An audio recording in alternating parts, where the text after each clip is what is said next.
نہیں پسند مجھے تمہارا کسی سے بات کرنا، یہی وجہ ہے آج تم یہاں ہو۔ کیا تم نے کبھی سوچا میں ایسا کیوں ہوں؟ اب کے مقابل نے بولتے دوسرے ہاتھ سے آیت کے بالوں کو جگڑا، کیونکہ درد حد سے بڑھ گیا تھا۔ برہان کا جمال تو بہت پیچھے رہ گیا تھا۔ آیت درد سے لب بیچے برہان کی لال آنکھوں کو دیکھ گھبرائی، جبکہ برہان کے ماتھے سے خون نکلنا شروع ہوا، کیونکہ غصے سے مقابل کے ماتھے پر پڑتی شکن سے ابھرتی لائنیں اس کو مزید گرم کر رہی تھی۔ آیت برہان شاہ میں ایسا ہی ہوں، تم جو کرنا ہے کرو، جتنا اڑنا ہے اڑو، لیکن تمہیں برہان کی قید میں ایسے ہی رہنا ہوگا، کیونکہ تم صرف میری ہو، صرف میری۔ برہان ڈرتے پوری طرح چیخا تو آیت نے بہتی آنکھوں کو کرب سے بند کیا۔ میں جتنا خود غرض انسان ہوں نا، تمہیں ابھی اندازہ بھی نہیں، میں مر بھی جاؤں گا نا تو بھی تمہیں یہ اختیار نہیں دوں گا کہ تم میرے بعد کسی کو اپنی زندگی میں شامل کرو۔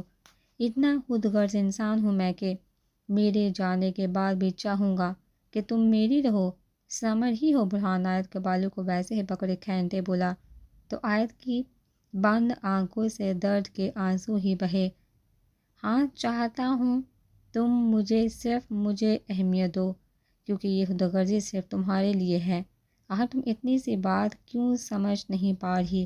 مقابل اس کی بند آنکھوں کو بہتے دیکھ تیش میں بولتے اس کو بے دردی سے چھوڑتے، غصے سے سر پر پڑے صوفے کو پاؤں مارتے، ڈریسنگ ٹیبل پر پڑی تمام اشیاء کو بے دردی سے ہاتھ مارتے پھینک گیا، جبکہ آیت مقابل کے ہاتھ سے خون نکلتا دیکھ مزید ڈری۔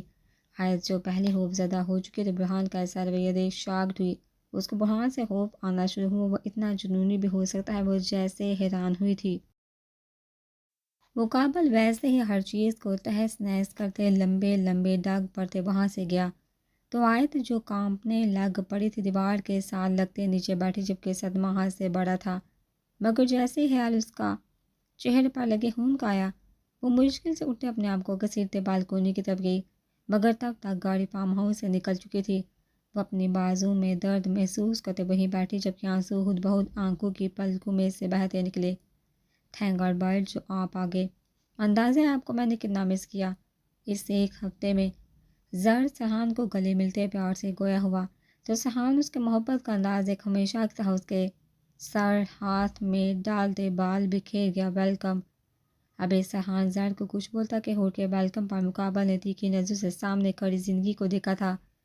شکریہ، وہ بولتے آگے بڑھا تو زر منہ بناتے ہور کے قریب ہوا۔ بھابی کبھی اپنے شوہر کو محبت سے بلا لیا کرو، زر کہتے رکا نہیں تھا، بلکہ تیزی سے سیڑھی کو عبور کر گیا۔ لو جرمنی سے اپنے آفس کے کام سے فارغ ہوتے واپس آیا، کوئی جنگ پتہ تو نہیں کی نا؟ ویسے بھی حور شاہ کا انداز حور کی طرح نرالا ہے، وہ حور ہی کیا جو کسی کی بات پر اثر کر لے۔ وہ کچھ سوتے سہان کے پیچھے روم کی طرف گئی۔ صفدر شاہ کہاں سوئے پڑے ہو تم؟ یہ نیوز میں ہم کیا دیکھ رہے ہیں؟ سلطان شاہ خبروں میں چلتی ہیڈ لائن کو دیکھ گرفتار انداز میں بولے، جبکہ بس نہیں چلا تھا کہ ابھی میر پور پہنچ جاتے۔ ناز بیگم جو نماز سے فارغ ہوئی تھی فکر سے سلطان شاہ کی طرف لپکی۔ کیا ہوا شاہ جی؟ وہ ویسے ان کو فون کان سے لگائے دیکھ تیرے سے پوچھتے قریب ہوئی تو سلطان شاہ جو فون پاتے ہاتھ کی انگلی اٹھاتے خاموش رہنے کا حکم دیا، تو ناز بیگم جو بیٹھنے لگی تھی سامنے دیوار پر لگی ایل ڈی پر برہان کی تصویر اور ساتھ میں دوسری طرف لکھا ہوا پڑھنے لگی، سلطان بھائی مجھے تو خود ابھی آپ کے بتانے پر علم ہوا، قسم لے لے مجھے نہیں پتا کہ برہان کی کوئی لڑائی ہوئی، میں بس ابھی نکل رہا ہوں، یہاں جاتا ہوں برہان کے پاس۔ صفدر جو خود پریشان ہو گئے تھے اب کے بولتے بھاگتے گاڑی میں بیٹھے تھے۔ صفدر کتنی بار کہا کہ برہان پر نظر رکھا کرو، لیکن نہیں، تم کبھی باز نہیں آتے۔ سلطان نے غصے سے بولتے فون بند کیا تو ناز بیگم جلدی سے سامنے ہوئی۔ شاہ جی یہ سب کیا ہے؟ اب کیا ہوگا؟ ناز بیگم ڈری تھی، جیسے بھی تھا بات ایک ہی خاندان کی تھی، دونوں ایک ہی خاندان سے تعلق رکھتے تھے۔ ابھی میں کچھ کہہ نہیں سکتا، مجھے ابھی کے ابھی میرپور کے لیے نکلنا ہوگا، ضرور کوئی بہت بڑی بات ہوئی ہوگی جو برہان شاہ نے جمال سے لڑائی کی، نہیں تو برہان شاہ اتنی جلدی اپنا ہوش نہ کھوتا۔ سلطان شاہ کو برہان کی بہت فکر ہوئی تھی، وہ بولتے جلدی سے باہر گئے تھے، جبکہ ناز بیگم ہاتھ اٹھائے دعا مانگنا شروع ہوئی، جیسے بھی تھا ان کو بھی بہت فکر تھی برہان کی۔ ناظرین، ہم آپ کو تازہ ترین نیوز سے آگاہ کر ہیں۔ امیر بحاس میں ہوئی MN برہان شاہ کی لڑائی خبر مل رہی ہے جس کو انہوں نے بری طرح مارا۔ وہ کوئی غیر نہیں بلکہ اپنے ہی رشتہ دار کو مرنے کے لیے گھر سے باہر پھینک دیا۔ کیا اب ہمارے ملک میں ایسے لوگوں کی حکومت رہ گئی ہے؟ سننے میں جو میرپور کے MNA برہان شاہ نے مارا وہ کوئی نہ صرف ان کے خاندان کا ہے بلکہ فیصل شاہ جو برہان شاہ کے خلاف دوسری پارٹی میں کھڑے ہوئے تھے، ان کا بھتیجا ہے۔ کیا ہوگا؟ کیا پولیس برہان کو پکڑے گی یا پھر سے یہ بات دب جائے گی؟ جاننے کے لیے ہمارے چینل کے ساتھ بنے رہے، ہم آپ کو ہر پل خبر سے اپڈیٹ کرتے رہیں گے۔ یا اللہ تو رحم فرما۔ شبانہ بیگم جو یہ نیوز سن رونا شروع ہو چکی تھی، اتنا کچھ ٹی وی بات دیکھ مزید رونے میں تیزی آئی۔ ماما پلیز آپ فکر نہیں کریں، کچھ برا نہیں ہوگا، میں کال کر رہا ہوں، برہان کو جلدی سے بات ہو جائے گی۔ ماں نے اپنی ماما کو روتے دیکھ فکر سے فون کان پر لگا۔ ایک بار پھر سے برہان کا نمبر ملاتے بولا تو ارم جو خود بھی ساتھ رونے کا کام ہو بچے سے کر رہی تھی، روتے ہی پانی کا گلاس شبانہ بیگم کی طرف بڑھایا جو انہوں نے لینے سے انکار کیا۔ عائشہ عادیان بھی اپنی ماما کو روتے دیکھ رونے والے ہوئے۔ ماں تم اپنے پاپا کو پوچھو وہ کہاں ہے، اور آیت کے نمبر پر فون کر، مجھے میری آیت سے بات کرنی ہے۔ شبانہ بیگم بولتے دل میں دعا کرنے میں مصروف ہوئی۔ آیت کا نمبر ٹرائی کرو لیکن وہ بھی اٹھا نہیں رہی۔ ماں مایوسی سے بولتے اپنے پاپا کو کال کرنے لگا۔ بابا صحیح آپ آرام سے آئیے، میں یہاں سے میرپور کے لیے نکل جاتا ہوں۔ سہام جو ابھی سفر سے واپس آتے روم میں داخل ہوا تھا، اپنے ہاتھ آدمی کے فون کو سن مقابل نے فریش ہونے کا ارادہ رد کرتے میرپور جانے کا فیصلہ کیا۔ وہ جو مسلسل برہان کو کال کر رہی تھی، بھیگی پلکوں سے سسی سہان کو دیکھا۔ نہیں شاہ، تمہیں وہاں جانے کی ضرورت نہیں، تم پہلے ابھی لمبے سفر سے واپس آئے ہو، ہم جا رہے ہیں نا، ہم خود دیکھ لیں گے۔ سلطان شاہ جو گاڑی میں بیٹھے ہوئے اکرام کو چہرہ دیکھ رہے تھے، نرم لہجے میں کہتے اکرام کے کندھے پر ہاتھ رکھتے اپنے ہونے کا احساس دلایا۔ نہیں بابا صاحب، میرا جانا ضروری ہے، آخر بات اب میڈیا میں آ چکی ہے۔ سہان نے بولتے جیسے اپنی بات کی ٹھیک ہے، جیسے تمہیں ٹھیک لگے، اور کون آپ کے ساتھ آ رہا ہے؟ سہان نے پھر قدم روم سے باہر نکالے تو ہور بھی پیچھے ہی بھاگی۔ میرے ساتھ اکرام ہے اور سلطان شاہ بھی ہمارے ساتھ ہی آ رہے ہیں۔ امی تو بہت پریشان تھی، وہ بھی آنا چاہتی تھی، بہت مشکل سے اس کو سمجھا کہ کچھ نہیں ہوگا۔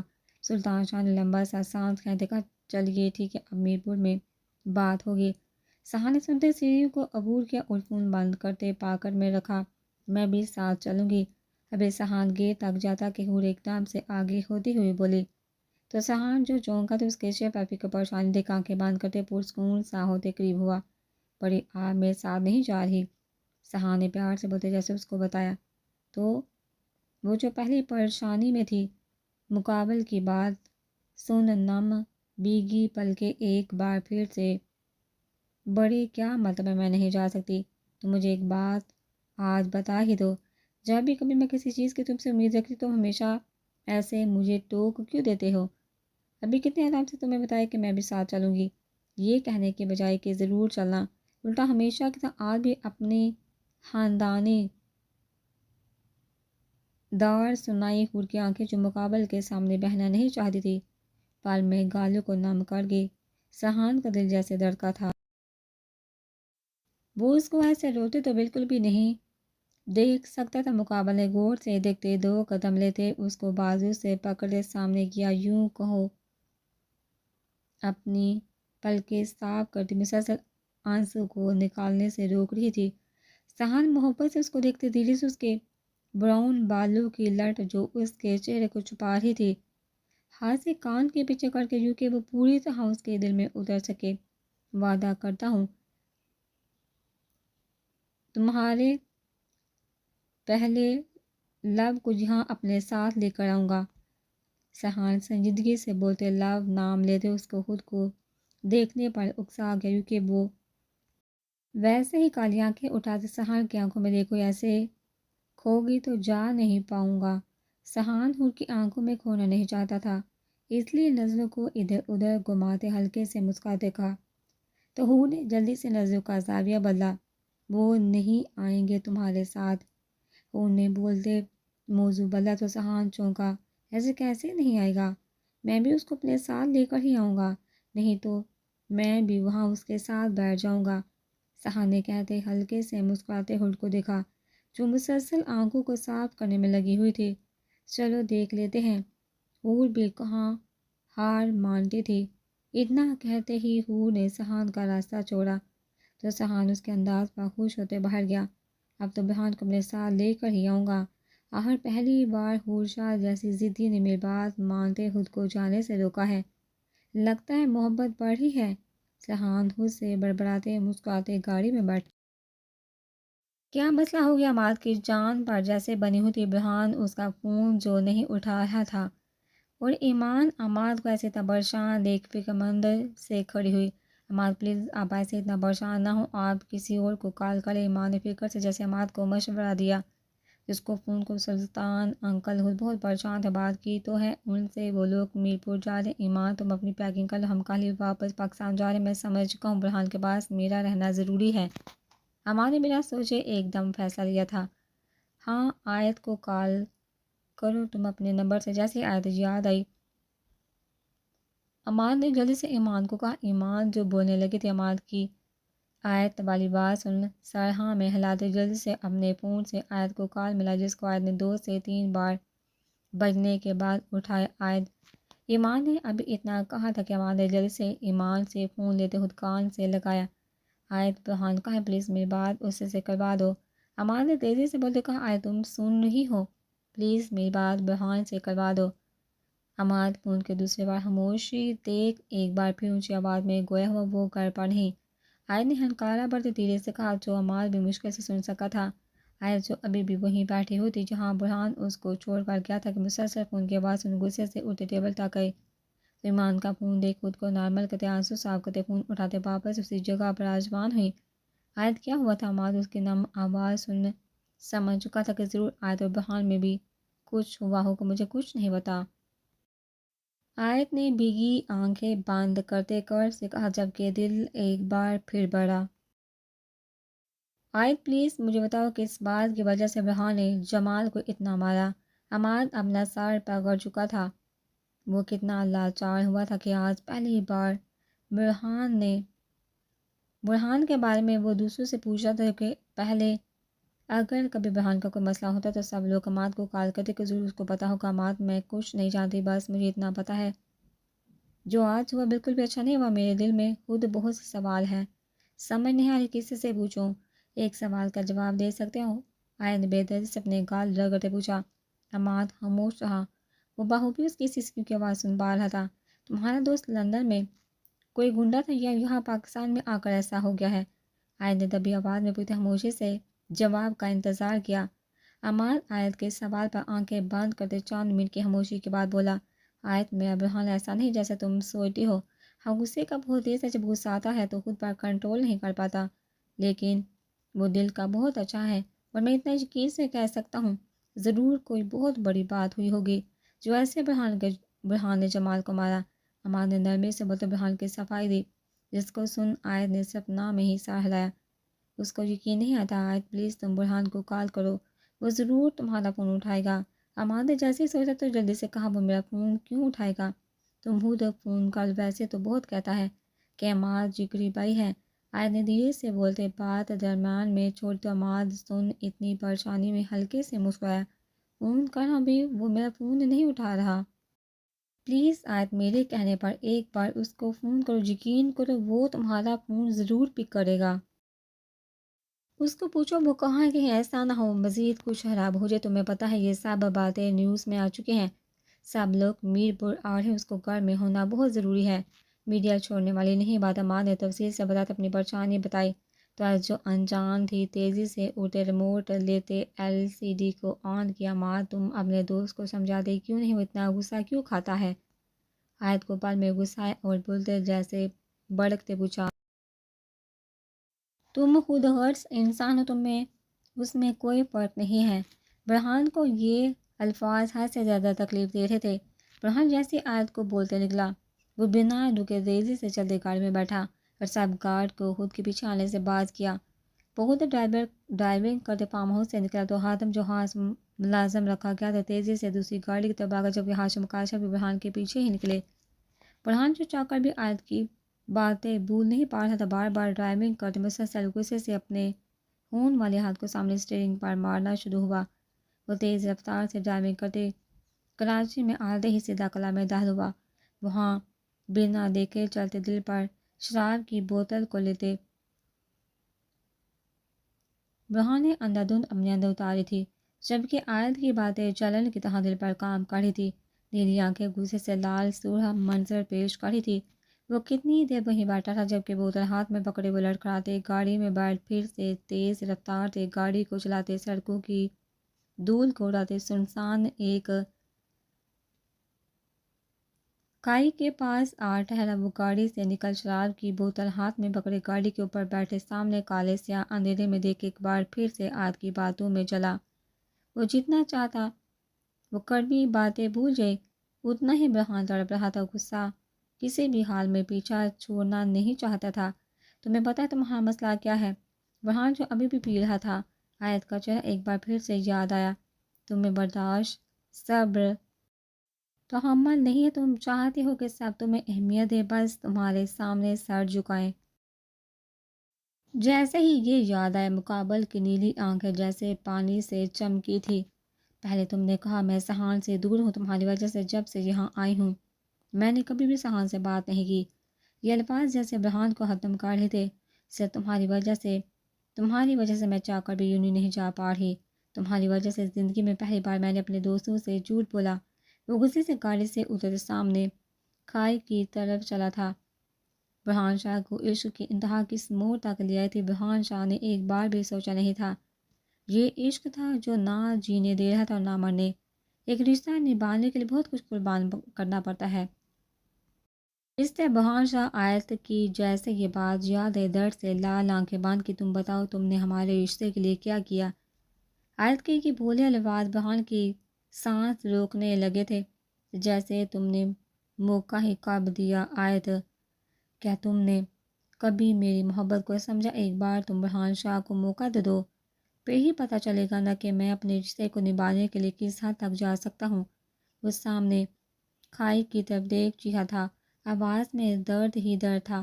اگر کوئی ایسے اس حال میں برہان شاہ دا بیسٹ بزنس مین کو دیکھ لیتا تو یقین کرنا بہت مشکل ہوتا کہ یہ وہی برہان شاہ تھا جس کی کوئی کمزوری نہیں ملتی تھی، جو کبھی محبت عشق جیسی باتوں کو بکواس سمجھتا تھا۔ آج وہ پوری طرح عشق کے آگے کمزور پڑا ہوا تھا۔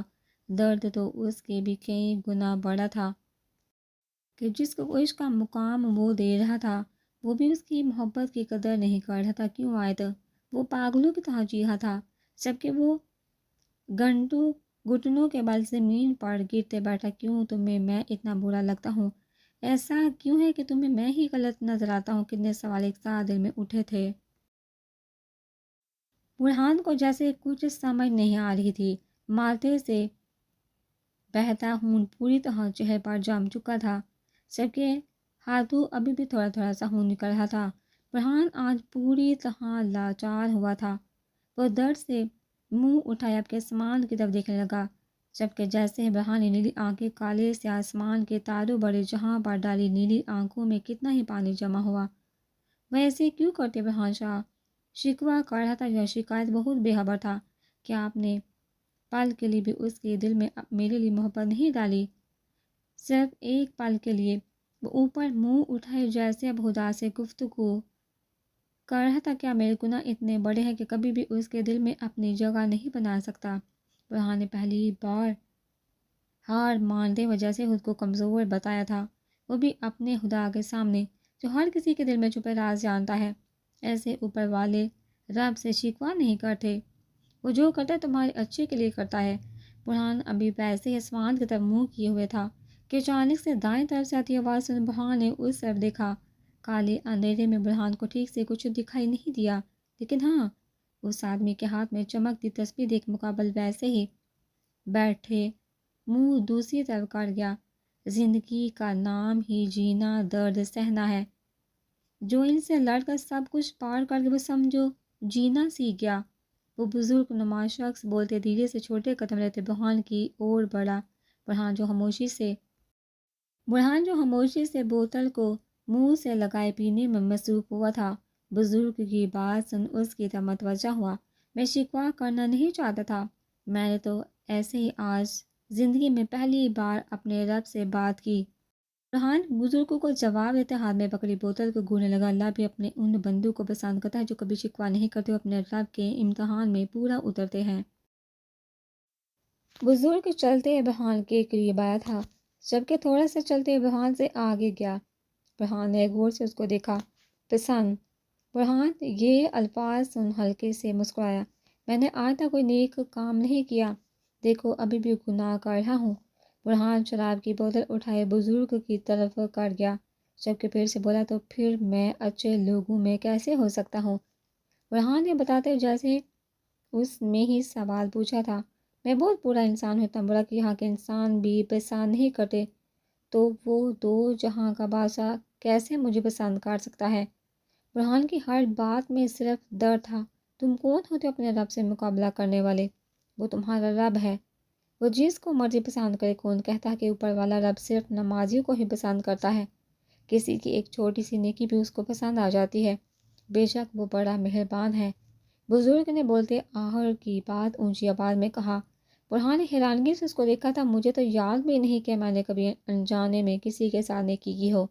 برہان کا دماغ جیسے آئس سے ہٹ بزرگ اور اپنے رب کی طرف گیا۔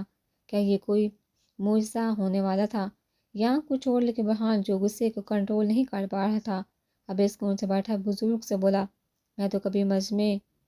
میں تو کبھی جمعے کی نماز کے علاوہ کوئی نماز نہیں پڑھی، وہ مجھے خود کے قریب کیوں نہیں کرتا؟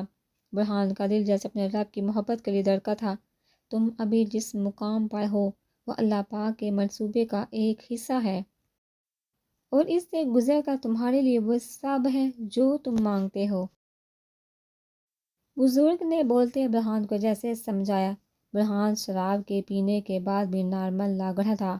بس صبر اور یقین کو ختم ہونے نہ دو، بزرگ نے بولتے برہان کو بتایا۔ صبر؟ برہان صبر سن ہنسا۔ صبر تو دور دور تک برہان شامل نہیں، تو صبر کیسے کروں؟ وہ خود پر جیسے حیران ہوتا ہنسا تھا۔ تمہیں پتہ ہے صبر کیا ہے؟ صبر وہ ہے جس کے بعد جنت ہے۔ صبر وہ ہے جو تمہیں ہر طرح کی خوشی سے نوازے۔ صبر رب کا خوبصورت تحفہ ہے انسان کے لیے، جو انسان کو سہنا اور جینا سکھاتا ہے۔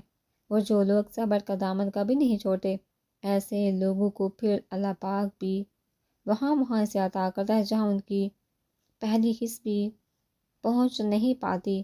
اور صبر کے بعد یقین ہوتا ہے، جو رب پر ایسے ہونا چاہیے جیسے بچہ چھوٹا ہوتا ہے اپنے ماں باپ پر کرتا ہے۔ بزرگ نے برہان کو سمجھانے کی کوشش کی۔ برہان پوری طرح پرسکون سا ہو چکا تھا، جبکہ بہت غور سے بزرگ کی باتیں سن رہا تھا۔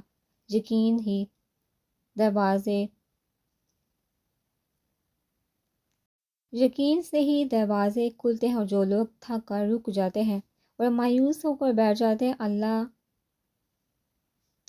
بھی ان کو اٹھنے کی ہمت نہیں دیتا، وہ انہیں مزید گرا دیتا ہے، ان کی چاہت میں ہی ان کو تھکا دیتا ہے۔ بزرگ نے کہتے برہان کو بہت بڑا سبق دیا۔ برہان جو سکون سے بیٹھا سن رہا تھا، پل میں فکر مند ہوا۔ اس کے اور آیت کے درمیان ایسے ہی تو چل رہا تھا۔ یہ بے سکونی اور یہ الجھن تمہیں اللہ پاک تک واپس لے جانے کے لیے ہے۔ برہان جو فکر مند ہوا تھا بزرگ کی آواز سن سوچ سے نکلا، تم زندگی کے جس مرحلے پر ابھی کھڑے ہو اسی میں اللہ پاک کی رضا ہے۔ جب تم یقین کا دعویٰ کرنے لگتے ہو تب وہ تمہارا یقین آزماتا ہے، ان چیزوں کے ذریعے جن کے بغیر رہنے کا تم تصور بھی نہیں کر سکتے۔ وہ ان چیزوں کو تم سے چھینتا نہیں، بس اپنے پاس سنبھال لیتا ہے اس وقت کے لیے جب تم اسے منانے اور وہ تمہاری جولی میں انہیں واپس رکھ دے۔ وہ تو تمہیں دینے کے بہانے ڈھونڈتا ہے، پھر تم اس سے مانگتے ہوئے کیوں تھک گئے ہو؟ بزرگ نے آرام سے بتاتے بات چھوڑی، اپنے رب کو راضی کرو، وہ راضی تو دنیا خود بہو تمہارے قدر کرے گی۔ یہ ڈھوکلی تو موضوع کی دین ہوتی ہے، یہ زخم اس کے ایک کن سے بڑھ جائیں گے۔ اس نے تمہیں نصیب کے جمیلے میں اس لیے ڈال رکھا ہے تاکہ تم جان سکو کہ دعائیں اس نے بے وجہ نہیں بنائی۔ تم اسے خوش کر کے تو دیکھو، جو تمہیں خوش کرنے میں لگا رہتا ہے۔ تم اس کے سامنے سر جھکا کر تو دیکھو، وہ سارے معجزے تمہارے قدموں میں لے آئے گا۔ اور ایسا تو کچھ بھی نہیں جو اس کے کن کے بعد بھی نہ ہو سکے۔ کوشش تو کرو ایک بار اپنے رب سے روتے مانگنے کی، دیکھنا وہ بنا دیر کیے تمہیں تمہاری سب سے بڑی خوشی سے نوازتا ہے۔ جو ایک بار اپنے رب کی طرف چلنا شروع کر دے وہ اپنے بندے کو اس کی خیر خوشی بنا مانگے عطا کر دیتا ہے۔ بزرگ نے مسکراتے کہتے آنکھیں بند کی تو برہان نے نیلی آنکھیں جب کائے بزرگ کی طرف دیکھا، تو میں اپنے رب کی طرف کس کے سہارے جا سکتا ہوں؟ کیا تم مجھے بتاؤ گے طریقہ؟ برہان بچوں کی طرح ذرا آنکھیں میں تاروں کی بوندوں جیسے چمکتے موتیوں کو بڑے گویا ہر انسان کی زندگی میں کچھ لوگ ایسے ہوتے ہیں جو ان کو اپنے رب کی طرف موڑ لے جاتے ہیں۔ تمہاری زندگی میں بھی ایسے لوگ ہیں جو اس انتظار میں ہیں کہ تم کب ان کو موقع دو۔ مجھے کیسے پتہ چلے گا کہ وہ کون لوگ ہیں جو مجھے میرے خدا کے قریب کر دیں گے؟ بزرگ جو ابھی آگے بولنے لگا تھا کہ برہان کی بات کے درمیان میں بولا، اپنے دل سے پوچھو۔ بزرگ برہان کے سوال پر ہلکے سے مسکرایا، تمہارے دل میں جس کا سب سے بڑا مقام ہے وہی تمہارا سب سے بڑا راستہ ہے۔ خدا تک جان کر اب تم اپنے دل میں سوچو کہ وہ کون ہے جو تمہیں بہت عزیز ہے۔ اگر سمجھ نہ آئے تو خدا کا اشارہ تمہیں مل جائے گا۔ بزرگ دھیمے لہجے میں بولتے برہان کے سر پر ہاتھ پھیرتے قریب سے گزرتے گیا تو برہان اس کے ہاتھ کا لمس اپنے سر پر محسوس کرتے جیسے سکون میں اترا۔ تبھی فون بجا تھا۔ مقابل جو آنکھیں بند کرتے لمس محسوس کرتا اچانک سے آنکھیں کھولی تھی۔ آیت جیسے ہی آیت کا نمبر دیکھا برہان خود سے گویا ہوا، جبکہ بے چینی سے بزرگوں کو دیکھا جو کہیں بھی نظر نہیں آیا تھا۔ اتنی جلدی اٹھا لیا؟ آیت حیران ہوتی دل میں بولی۔ ابھی دوسری گھنٹی بجی تھی کہ برہان نے فون اٹھاتے کان سے لگا تو آیت نے دل میں حیرانگی سے سوچا۔ جیسے ہی آیت کا نمبر دیکھا برہان خود سے گویا ہوا، جبکہ بے چینی سے بزرگ کو دیکھا جو کہیں بھی نظر نہیں آیا تھا۔ اتنی جلدی اٹھا لیا؟ آیت حیران ہوتی دل میں بولی۔ ابھی دوسری گھنٹی بجی تھی کہ برہان نے فون اٹھاتے کان سے لگایا تو آیت نے دل میں حیرانگی سے سوچا، جو کہنا ہے جلدی سے کہو۔ کافی دیر کی خاموشی کے بعد برہان نے بے نیازی سے کہتے دونوں کے درمیان کی خاموشی توڑی۔ وہ آیت برہان کے ساتھ آواز سن ڈری۔ دل میں خیال آیا کہ وہ شاید ابھی بھی غصے میں ہے۔ جلدی سے گھر آؤ، نیوز نہیں دیکھی تم نے؟ کیا صرف اس لیے فون کیا ہے یا کچھ اور بھی کہنا ہے؟ برہان کو لگا تھا کہ شاید آیت کو اس کی فکر ہو گئی اس لیے فون کیا ہو۔ دونوں طرف ایک بار پھر خاموشی چاہے وہ امارت کی بھی کال آئی تھی۔ وہ بہت پریشان تھا۔ تم نے شاید اس کا فون پک نہیں کہ اس کو فون کر لو، آیت نے یاد آتے ہی تیزی سے بولا۔ تو برہان نے فون کان سے اتارتے ایک نظر فون باہر سب نوٹیفیکیشن دیکھے، جبکہ بنا آیت کے اگلی بات سنے مقابل نے فون بند کیا۔ کتنا جلتا ہے پتہ نہیں، اس میں اتنا غصہ کہاں سے آتا ہے؟ آیت کو برہان کی فکر تھی، اسی لیے اپنی ناراضگی ایک طرف رکھتے اس کو فون کیا تھا تاکہ وہ جان سکے کیسا، لیکن اس سے پہلے وہ یہ پوچھتی کہ کیسے ہو تم، کہاں؟ برہان نے فون بند کر دے آیت کو غصہ دلایا۔ سب تمہارے ہوتے ہوئے اتنا کچھ ہو تم کہہ دے ہو، اس میں میرا کیا قصور ہے؟ سلطان شاہ نے قہردار لفظوں سے صفدر شاہ کو گھورا تو صفدر لب بیچے خاموش ہوا۔ وہ کیا جواب دیتا کہ جب فارم ہاؤس میں یہ سب ہوا تب وہ جان کر بھی انجان بنا، آرام سے حویلی میں خوشی سے پارٹی کرنے میں مصروف ہوا تھا۔ بھائی صاحب ایسے غصہ کرے صاحب کچھ نہیں ہوگا، ہمیں جیسے بھی کر کے اس سارے معاملے کو نمٹانا ہوگا۔ اگر ابھی ہم نے کوئی حل نہ سوچا تو بہت برا ہو جائے گا۔ اکرام سلطان شاہ کو غصے میں بھڑکتے دیکھ قریب ہوتے دھیرے سے بولتے سمجھا گے تو وہ فکر میں ٹہلنے لگے۔ سلطان شاہ اکرام سلمان شاہ ایک ساتھ میر پور پہنچ چکے تھے۔ فارم ہاؤس کے باہر کتنے ہی میڈیا گرم گرم خبر لینے کے لیے کھڑی ہوئی تھی تو کتنے ہی پارٹی کے لوگ بھی آ چکے تھے۔ آخر ہر کوئی برہان شاہ سے جاننا چاہتا تھا سچ کیا ہے۔ سرحان بھی پہنچ چکا تھا، وہ اپنے آدمیوں کے ہمراہ برہان کو ڈھونڈنے گیا تھا۔ سرحان کو پتہ چل گیا تھا کہ برہان کہاں، اس لیے وہ بنا دیر کیے گیا تھا، لیکن سرحان نہیں جانتا تھا کہ جس جگہ کا اس کے آدمی نے بتایا تھا وہ وہاں سے نکل چکا تھا۔ میرا دماغ ابھی کام نہیں کر رہا، مجھے ابھی برہان کی فکر ہو رہی ہے۔ جیسے بھی کر کے بعد سرحان اس کو یہاں میرے پاس لے آئے، باقی بعد میں دیکھا جائے گا۔ سلطان شاہ جو برہان کو لے کر بہت فکر مند ہوئے پڑے تھے، پریشانی سے بولتے اکرام کو بھی برہان کی طرف الجھا گئے۔ سرحان جیسے اکرام نے سرحان کو اندر آتے دیکھا تو بولے جب سہان کا نام سن سلطان شاہ جو ٹہل رہے تھے تیزی سے سہان کے پیچھے دیکھنے لگے۔ صفدر شاہ بھی کھڑے ہوئے تھے لیکن سہان کا چہرہ ان کو بتا گیا کہ برہان ساتھ نہیں ہے۔ بابا برہان وہاں نہیں تھا جہاں میرے آدمیوں نے بولا تھا، وہ وہاں پہلے تھا لیکن آپ نہیں۔ لیکن آپ فکر نہیں کریں، میں کراچی میں اس کو دیکھوں گا، کیا پتہ وہ وہاں ہی ہو۔ سہان اپنے بابا کا پریشان سے اداس چہرہ دیکھ فکر سے گویا ہوا تو اکرام کی بھی پریشانی میں مزید اضافہ ہوا۔ نہیں شاہ، اسے ہم تب تک ڈھونڈ نہیں سکتے جب تک وہ خود نہیں چاہے گا۔ سلطان شاہ تو تھک کر بیٹھ چکے تھے، منہ نیچے لیے ویسے ہی بولے، تبھی ایک دم سے لان میں ہلچل ہوئی تو سلطان شاہ سبھی کے ساتھ لان تک آئے۔ برہان کے گارڈز کی سب گاڑیاں تیزی سے فارم ہاؤس میں داخل ہوئی تو پیچھے ہی برہان آہر پر برہان کی گاڑی کی آمد ہوئی۔ سب نے فکر سے نظریں برہان کی طرف کی جو گاڑی سے نکل سیدھے فارم ہاؤس اندر داخل ہو چکا تھا۔ وہ زخمی تھا۔